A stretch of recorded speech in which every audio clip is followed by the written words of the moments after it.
Mata publik Indonesia kini tengah menyorot ke Pansel, Capim, dan Dewas KPK guna menanti sosok calon pimpinan KPK yang benar-benar berkomitmen memberantas korupsi di Indonesia. Kita akan membahasnya lebih lanjut dengan Profesor Arief Satria yang merupakan Wakil Ketua Pansel Capim KPK. Prof. Arief, selamat siang.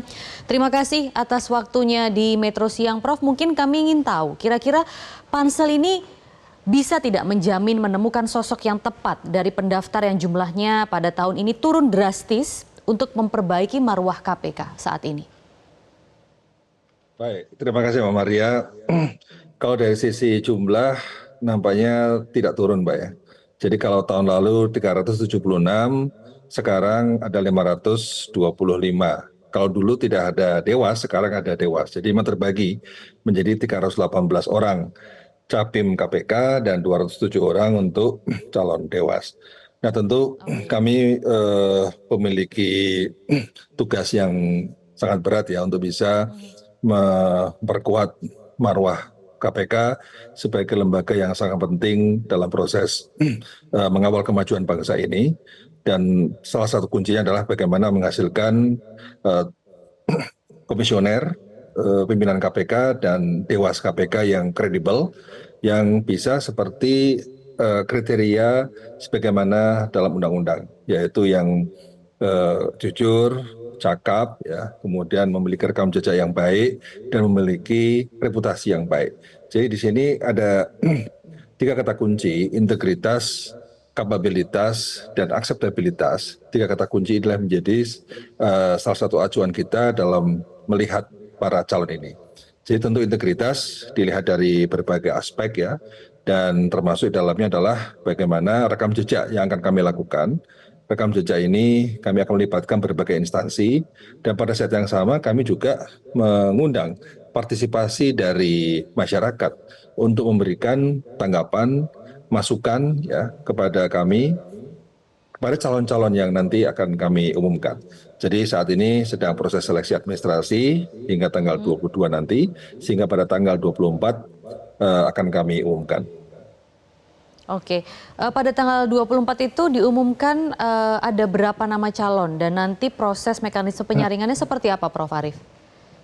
Ya, saya kira sekarang sedang proses seleksi administrasi, kemudian akan lolos ya, yang memenuhi administrasi akan kita lanjutkan ke proses berikutnya.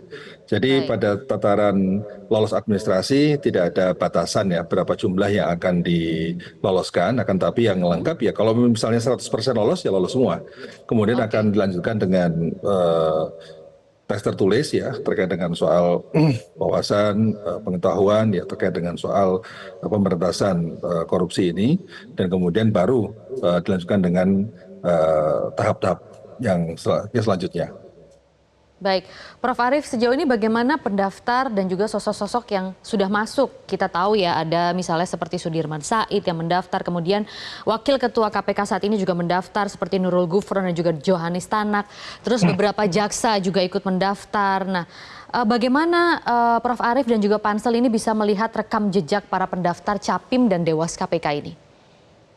Ya, pertama kami jelaskan dulu bahwa untuk pendaftar Capim itu ada 298 laki-laki, 20 perempuan.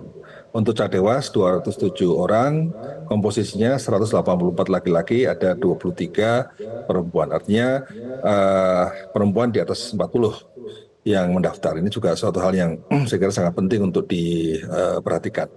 Kemudian dari masalah rekam jejak tadi sudah saya sampaikan bahwa di sini semua orang yang menjadi peserta ataupun calon memiliki status yang sama, tidak ada status tokoh, tidak ada status non-tokoh, semua akan diperlakukan secara equal. Dan tentu prosesnya akan dilalui oleh semuanya dengan proses yang sama, dan kemudian sekali lagi terhitung tanggal 24 Juli sampai 24 Agustus 2024, kami mengharapkan masukan dan tanggapan dari masyarakat. Dan tentu ini peran media menjadi sangat penting sekali buat kami untuk bisa memberikan informasi-informasi ya dari rekam jejak ataupun track record yang dimiliki oleh para calon. Baik. Tentu saya kira peran media menjadi sangat strategis. Media kami anggap sebagai mitra untuk bisa mendapatkan nanti sosok komisioner yang kredibel. Baik, Prof. Arief, masukan dari masyarakat seperti apa begitu yang bisa diharapkan oleh pansel KPK yang juga bisa diakomodir tentunya? Ya tentu masukan masyarakat kan sangat beragam, Mbak ya. Jadi pertama yang rekam jejak resmi, kami libatkan berbagai instansi seperti BNPT, BIN, Polri, ya, Kejaksaan, ya, dan juga berbagai instansi lain termasuk PPATK, ya, bagaimana proses aliran dana dan sebagainya, arisan transaksi. Namun dari masyarakat juga nggak kalah pentingnya, karena masyarakat saya kira punya informasi-informasi tambahan ya yang sangat bermanfaat bagi kami untuk melakukan penilaian terhadap para calon. Nah, masyarakat ini bisa melakukan dan melakukan masukan-masukan, memberikan masukan, memberikan pandangan ya terhadap calon-calon ini melalui aplikasi Apple. Jadi aplikasi ini adalah aplikasi yang kami ciptakan secara online agar masyarakat bisa mengisi dalam aplikasi tersebut untuk memberikan pandangan-pandangan terhadap semua calon ini. Atau bisa juga melalui email pansel.capim.kpk@setnek.go.id atau pansel.cadewas.kpk@setnek.go.id. Jadi itu adalah mekanisme yang kami siapkan. Baik, baik. Prof. Arief, juga berkaitan dengan hal ini, bisakah pansel ini menjamin bahwa tentunya wajar ya jika muncul dugaan bahwa pimpinan KPK ini selalu ada intervensi begitu ya, ini dugaannya. Tapi bisakah memang kali ini pansel menjamin tidak ada campur tangan dalam pemilihan Capim dan Dewas KPK sehingga publik bisa mendapatkan yang terbaik dan akhirnya marwah KPK bisa benar-benar diperbaiki seperti dulu? Ya, tentu kami dengan segala keterbatasan yang ada akan berusaha semaksimal mungkin melaksanakan kegiatan proses seleksi ini dengan sebaik-baiknya, dengan seakuntabel-akuntabelnya, ya, sehingga menghasilkan sebuah komisioner yang kredibel tadi.